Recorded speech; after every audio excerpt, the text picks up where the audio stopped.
Welcome, everyone, to the 8:30 a.m. session, Digital Inclusion and Financial Education being key to unlocking the Latino economic potential. We're joined by Carlos Garcia from Finhabits and Christina Qi from Domeyard LP. Thank you, Carlos and Christina, for joining us. Thank you so much, Irene. It's a pleasure to be reunited with all of you today virtually. So today I have the honor of interviewing Carlos Garcia, who is the founder and CEO of Finhabits. So for those of you who aren't familiar, Finhabits is a fintech investment advising company that's very popular amongst a diverse user base, including the Latinx community. So Carlos, before we begin, I think it'd be great for the audience to hear your story. How did you get to where you are today? Thanks, Christina, and thank you for the invitation. It's a pleasure to be here. So I grew up in the border town of El Paso, Texas, and Juarez, Mexico. And then after graduating from MIT, I ended up in a big institutional firm in New York, working in finance as an engineer. And I spent my initial years of my career there, but then I think through the years, I realized that I really had an entrepreneurial bug and I really wanted to start my own companies. So Finhabits is my third fintech company. The previous two companies were on the institutional side. And, I'm super excited to tell you more about, how we're using digital inclusion and financial education to change the economic potential of the Latinos in this country. That's amazing. I was going to say, I've been in the hedge fund fintech industry for some time as well. And I think you're the first SEC registered investment advisor that focuses on Latinos that I've come across. So I guess the natural question I have is, why focus on Latinos? What are some of the benefits you've seen also from working with it's a huge community, but I'm sure very underserved given what we've seen. So curious on why that focus. So let me start by telling you a story. My father called me 5 years ago to tell me he was going to retire. And then I asked him how he was going to support himself, and he didn't really have an answer. And I thought about this a lot because he worked hard all his life in the manufacturing industry, but he didn't have a retirement plan. And when you look at the country, right, there are 60 million Latinos, and over the last 10 years, the Latinos accounted for more than half of the US population growth. And it's also well documented now more than ever that communities of color face significant disparities in healthcare, education, and economic indicators. So when my dad called me, I was running a quant hedge fund at that time, serving the institutional community. But I thought when he called me and he told me that, I thought this problem is not just my problem or my family's problem. It's probably representative of many other Latino families across the country. So as an engineer, I thought this was a great opportunity and a challenge to try to address this problem. So then that's when I said, I'll start, I'll switch gears. And I started Finhabits 4 years ago with that approach, the approach of using data to create a digital platform, but using cultural knowledge to help solve this piece of the puzzle. How can we educate Latinos better about money? And how can we provide them with access to high quality financial services? That's incredible.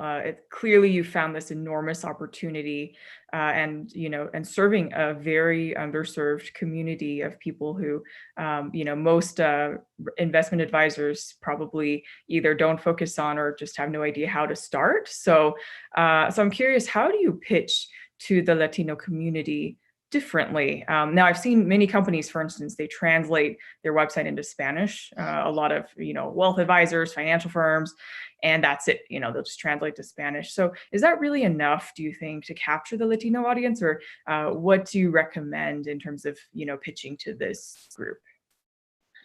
So you're right. Most financial firms try to sell their services to Latinos by simply translating certain properties into Spanish or repeating certain stereotypes in their ads. And yes, it's important to be bilingual. So just like Finhabits, it's important to have both both languages across all your products and services and educational content. But I think that's just the beginning. I think what we need to really do different to attract a unique community is you need to think about their cultural needs. So you need to think about what are the lifestyle differences and what are their financial behaviors today. And creating this cultural competency, it's, I think, the key factor when you want to earn the trust and loyalty from the consumer, in this case, the Latino. For example, you have to understand that it's not the same to serve a Mexican-American Latino from Texas than a Puerto Rican Latino in New York. They react differently to different words, and they think of the word money in different places in their life. So second, you need to use data. And I think that's what's unique about what we've done. And I think that's what we need to do is you need to understand the behaviors very well. And by implementing a data model, you really get a better understanding of how Latinos' decision-making process works in terms of money. And then you can start designing and customizing products to attract that very, very diverse community. So, one example is we use a lot of data to understand what's the best time to send a message to nudge people to make financial choices. For example, choices such as when are you supposed to be creating an emergency fund? When do you need to start saving for college? Or when to avoid an overdraft? These are things that are behaviors that we can read through the data, and if you do that, then you can basically customize the service. So by this customization, you can also harness, and develop a one-to-one relationship with the consumer. It sounds weird that using a digital platform you can build a one-to-one relationship with the consumer, but that's what we've done. I think we've developed a very simple way of communicating with the Latinos, and that's how we've earned their trust.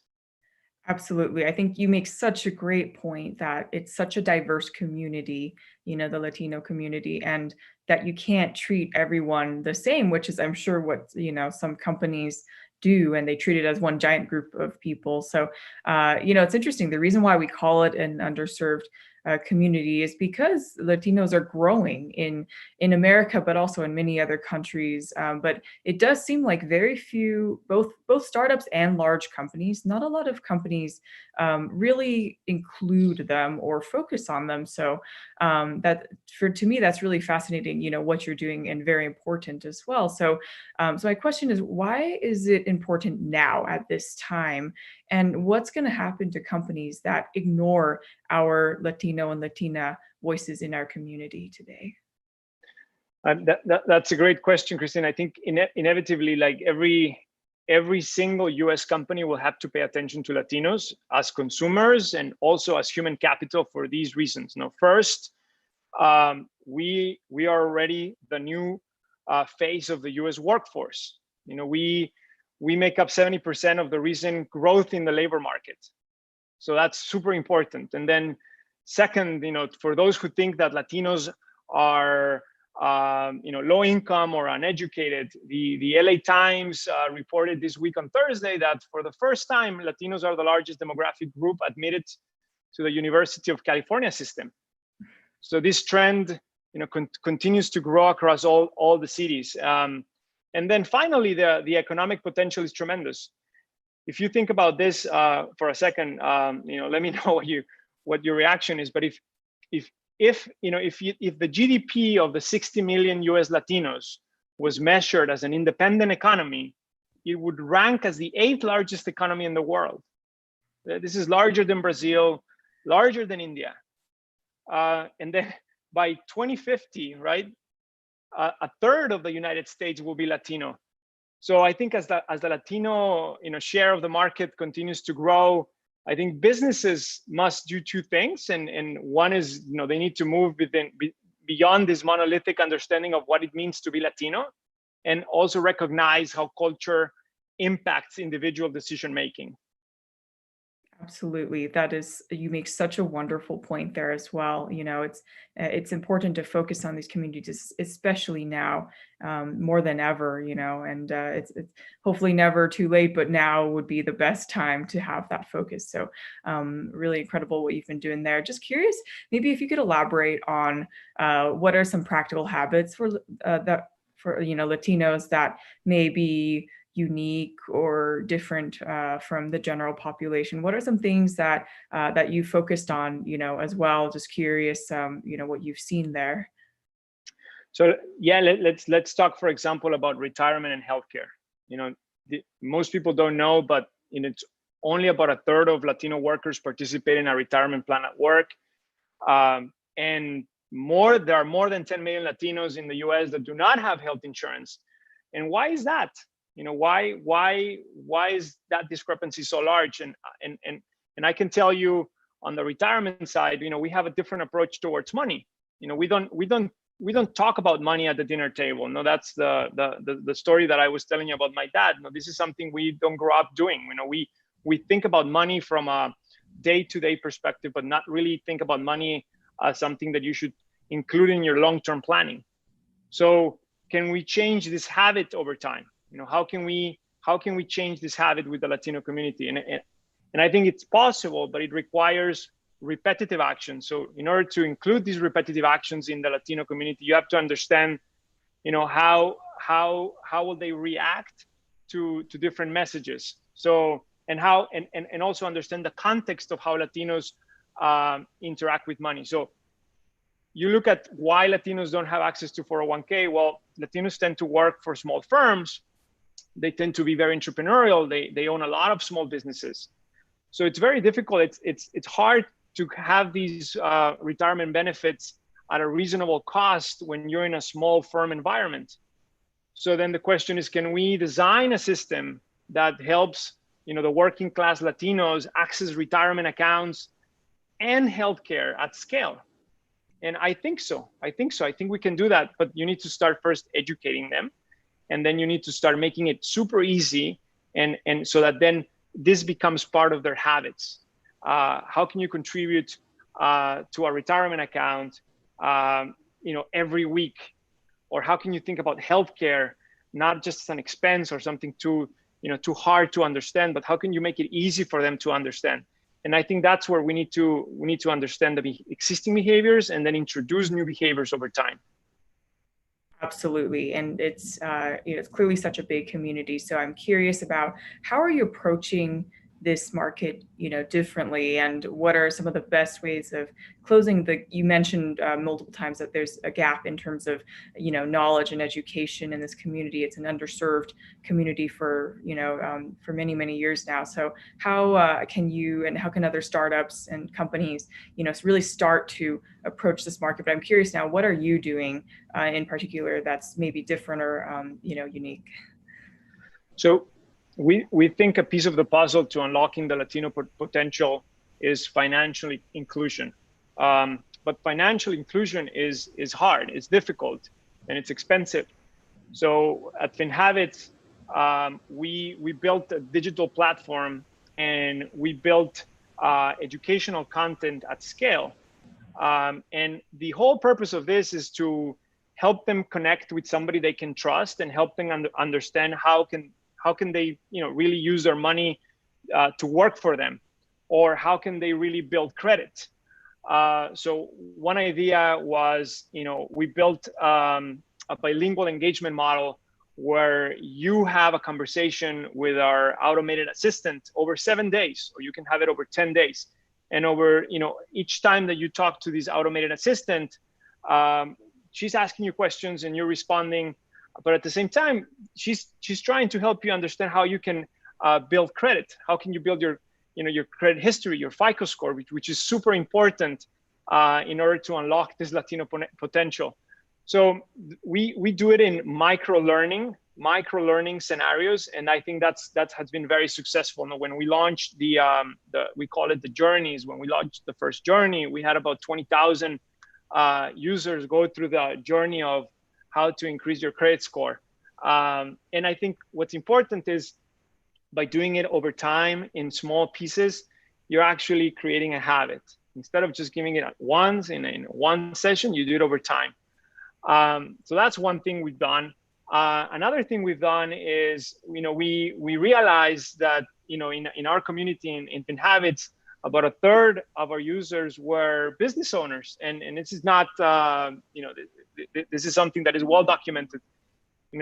According to Stanford Business School, they have an entrepreneurship initiative, and they say that if the Latino-owned employer firms generate the same average revenues and employ the same number of people as non-Latino-owned businesses, their economic contribution in annual revenues to the country will be nearly 900 billion. So we said, this is huge. So why don't we create a class? And why don't we create a class that it's through the app, so it's through the phone, and it's meant to be consumed through the phone, and helping Latinos grow their business from $100,000 in revenue to $1 million in revenue. So since we launched this class, people are consuming it through the phone, and it's a class in Spanish, and it's a simple class that discusses, how do you grow your marketing, how do you think about operating margins, and so forth. But it's very important to create these educational content through the platform that they use. In this case, it's the smartphone. Wonderful. So Carlos, I have actually one final question before we go to Q&A here. I know you've been on such an incredible entrepreneurial journey yourself through multiple companies that you've run and successfully sold. And so I'm just curious about, with your current company now, what is your favorite part about, your job today? I think the favorite part is that every day is different. And I think the favorite part is that I believe that we're creating a new revolution in this country. And I think that every time we have a new user, or we are able to, attract a new face, whether that's in Texas or Puerto Rico or Washington, we think that we can have a huge impact in those communities. Because once you touch let's say the head of the household, then he can go back home, and hopefully they can have that discussion at dinner. And that really creates intergenerational wealth. So those are the two things that are super exciting to me. That's wonderful. Yeah, that impact you're making is incredible. So congratulations on all of your achievements. And I'm going to pass it on to Irina for some Q&A. Thank you. Thank you, Christina. And thank you, Carlos. It's been really great to hear from you. So yeah, I just want to kick off the Q&A session and just encouraging the audience to please submit your questions on Slido. We welcome them. And I actually, if it's okay, I'd love to kick off with a question of my own. Carlos, I particularly enjoyed hearing about your own personal journey and how you've shaped your work towards a community that you deeply care about. How do you check in, as you're shaping your products, as you're creating these short lessons? How do you check in and make sure that your products are evolving with their needs as they're gaining these new skills? So one thing that we did in 2019 is we started. So as Christine described, we started as an investment company. So we wanted to make sure that Latinos could have access to retirement accounts and investment accounts. But then we decided to open up, the kimono and say we will actually start talking about financial education in general. So let's start creating content of how to buy a new house, how to buy a car, how to refinance your debt. And when we were creating this content, we started getting a lot of feedback from the community, because the way we did it is we did it through live streams. So when you create live streams, and I'm just grabbing the camera and start a live stream, we were getting like 10,000 users listening. But then at the end, they were stopping me and saying, "Oh, Carlos, but can you please tell us more about this? Can you please tell us more about that?" So we were actually getting an immediate feedback loop of what were the needs of the community. And that's happening right now, right? Through COVID, we're actually very, very interested in hearing what are the needs, and whether that's debt restructuring, or how do I fix my credit score going forward. That's great to hear. And so we've got this question from Simon, which is about challenges that you're seeing in terms of coming up, with creating these new products and catering towards to the community. So what are some challenges that you've seen?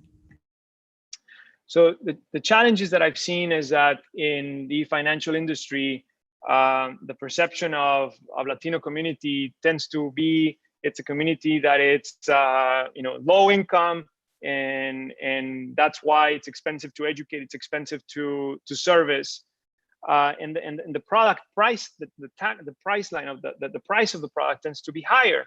So what I'm always struggling with is, if you really want, well, first of all, in fact, if you look at the Latino community, we see that the economic growth and the income growth they had over the last decade is tremendous. So we're talking about middle income, but potentially it's going to be the high income. So I'm always struggling, and I'm perplexed to see how these large financial companies are not really, looking at this potential in the Latino community and not designing the right products and services for them. Which is what we're doing, right? Using data and using basically interactions with the community to really understand their needs. That's something that I struggle with. Absolutely. And I'm curious to learn more. How are you having these conversations? Are these polls? Are you using newsletters? Do you have like an SMS chat going on? Well, I think it's similar to what we're doing right now. I use a lot of video communication. So we are in a registered industry, and we have to be careful of producing content. But in this case, if it's one person, let's say it's me, going on a live stream and talking to 10, 15,000 of my users in a 30-minute conversation, I can have a very interesting conversation, and it's actually very accessible for me to do it. I can be at home and I can just grab the phone and say, let me do a live stream. And let me see how the audience is. Let me check in with my audience. Let me see how they're doing. And they'll get a notification in the app, and they'll say, "Oh, Carlos Garcia is going live in 3 minutes. Tune in." And that's how I have the conversation. So it's one to end. And then obviously my team is, and we are capturing all the feedback. But it's been very interesting how video is. It's been a very useful tool to engage and to build trust. Given that it's a digital platform, we need that human face, and that's how we do it. Absolutely. Community engagement is so important. So we've got a question about data. Simon asked, can you talk a bit more about how you are using data to inform your products and services? What kinds of data are you using, and any models?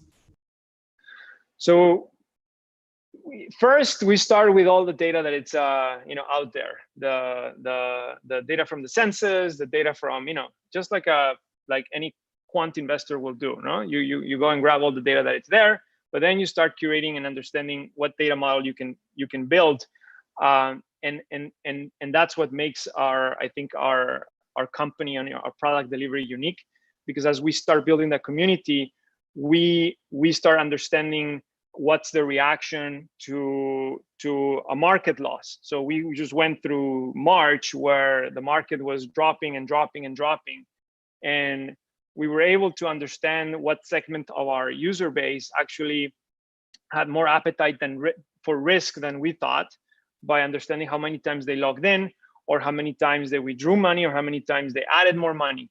That's one piece, right? So it's behavioral data based on that service that they already have. Then we also look at the data on what they do with their, with their transactions, or what they do with their, how do they maintain? Do they have like a steady income, or is it actually fluctuating month over month? It's not surprising that in Latinos work in small businesses, the income tends to fluctuate. Like Latinos are entrepreneurs, then the income tends to fluctuate. So we use that also to understand what's the best time to encourage a saving action. We're asking them to do a saving action when we see some inflow of capital, as opposed to when we see that they're actually going to cause an overdraft. So that's how we figure out that the data is very powerful. That's amazing. That's great. Well, unfortunately, we're at the end of our session. So Carlos and Christina, thank you one last time for holding this conversation. Thank you so much. And thank you also to our audience for your thought-provoking questions. And remember that you can continue the conversation by heading over to the MIT CNC Slack workspace. And our next session will begin in 5 minutes. And to join it, please click on the link under this current session and